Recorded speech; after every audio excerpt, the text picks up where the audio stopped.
پێشەکی سەلام عەلەیکوم. ئەمن وەزنم زۆر زیاد بوو، چەندی نوعی پارێزیم کرد، ئیستفادەم لێ نەکرد. پێیان دەگوتم عەمەلیاتی مەعیدێ بکەم، بەس ئەمن قەنەعەتم نەبوو.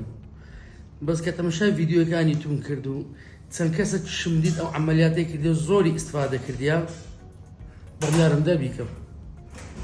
ئێستا 8مین ڕۆژە هاتی بە داوم دەرینایە 14 کیلۆ دابەزیمە. ئەگەر 4 مانگم ریاضە بکردا بە پارێزی بکردا بە 14 کیلۆ دابەزیم. ئێشیشی هەر 4 ڕۆژی یەکەمی ئێشی هەیە.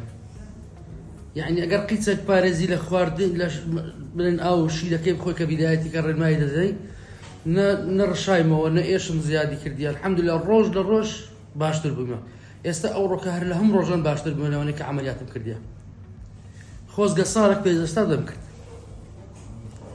لە لاقەستور بوونم مایە، نە ئێشم مایە، دەتوانم بە پێیان بڕۆم. ئەو جێی نەمتوانێت 2 ساڵ پێش ئێستەمانی برایەکم لە خوار ماری خۆمە، وەڵڵاهی 2 ساڵیش دەبی نەمتوانێت بە پێیان بچمەوێ. ئێستاەوە 8مین ڕۆژە لۆ هەر زۆر بە ئاسانی دەست بوو دەگەڕێمەوە. حەزب سبەنە هەر دەستم کوونێشتی دەکەم، جارێ فەڕەش 5 دقەی لێت دەم سار دەورێ مارێ.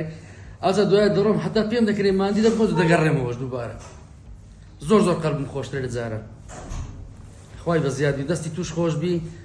بەڕاستی یعنی ئەوەی قەرەوە وەزنی زیادە ئەو عەمەلیاتە بکەس ڕاحەت دەکا.